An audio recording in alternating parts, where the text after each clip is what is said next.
Hi guys, welcome back to another episode of Mann Ki Baat with Nidhi. In today's video, we are going to talk about an issue that nobody really talks about. So ever since I was in school, I've always heard this term EWS. EWS is economically weaker section.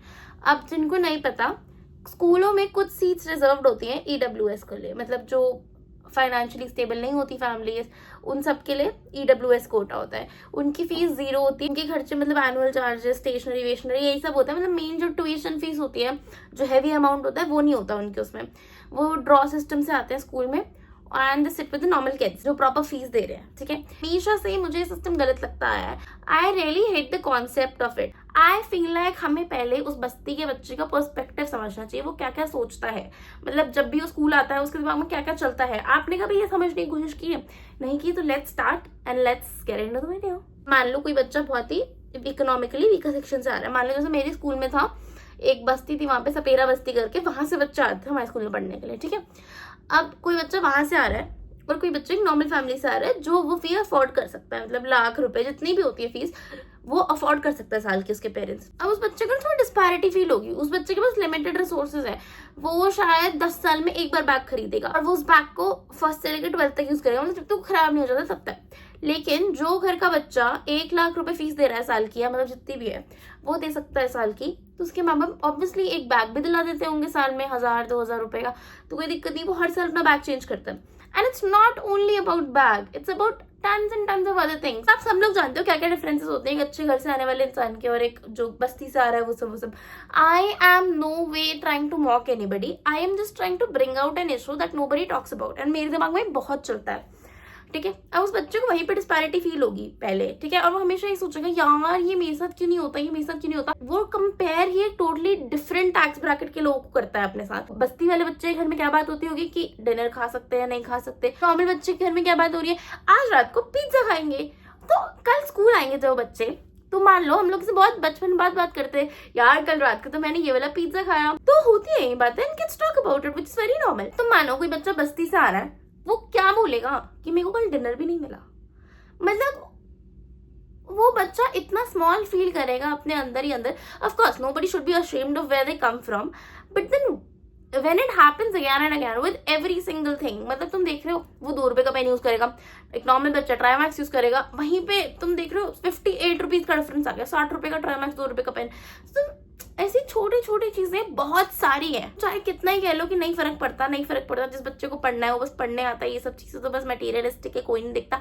देखते हैं, सही में बच्चे देखते हैं, मानो ना मानो इस बात को, सारे बच्चे यही देखते हैं. मतलब उस एज में और कुछ होता ही नहीं है. और फैसिनेटिंग यही होता है कि भाई I actually got this really cool pencil box. अब वो बच्चा कहाँ से लाएगा पेंसिल बॉक्स? उसके पास पेंसिल खरीदने के पैसे नहीं हो, पेंसिल बॉक्स कहाँ से लाएगा बताओ.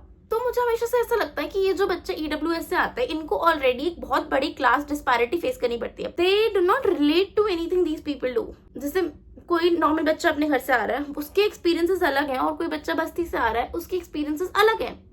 तो दे do not have mutual interest. तो इन दोनों के पास म्यूचुअल टॉपिक्स भी नहीं है बात करने को.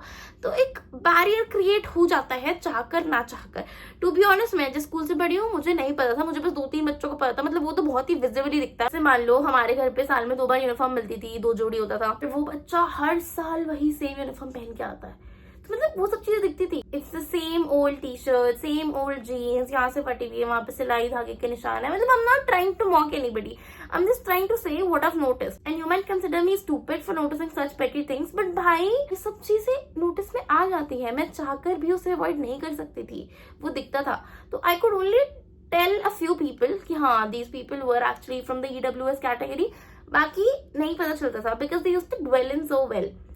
बट पता है असली पता कब चलता था? When you are going for a trip, when you are going to do out something, या तुम किसी चीज के लिए पैसे जोड़ रहे हो, तुम कैंटीन जा रहे हो, ये कर रहे हो, वो कर रहे हो. तो these people used to step back, they used to stay in class, they did not participate in such activities. You understand?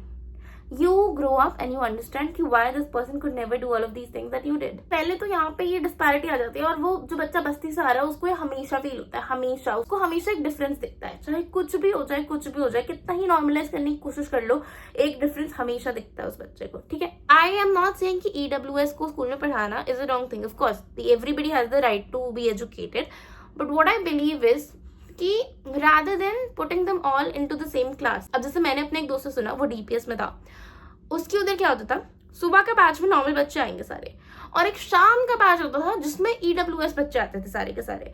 तो आप समझ रहे हो, इसमें उनको कभी डिस्पैरिटी फील ही नहीं होगी, उनको कभी डिफरेंस समझ में ही नहीं आएगा, क्योंकि वो सब अपने जैसे बच्चों के साथ पढ़ रहे हैं, वो सेम स्कूल में आ रहे हैं, अच्छी जगह पे पढ़ रहे हैं, सेम टीचर्स पढ़ा रहे हैं, अच्छे तरीके से पढ़ा रहे हैं। बट इस टाइम उनके जो कंपेनियंस हैं, they are the same people coming from the similar background that they belong to, तो they can relate easily, they feel confident, they feel like हाँ चलो I am heard, I am seen, मैं एक outcast नहीं हूँ, they stop feeling like an outcast. So I genuinely believe we should change the system. And I'm not saying कि इन दोनों के बीच में डिस्पैरिटी करो, इसलिए उसको अलग क्लास में पढ़ाओ, उसको अलग क्लास में पढ़ाओ, नो।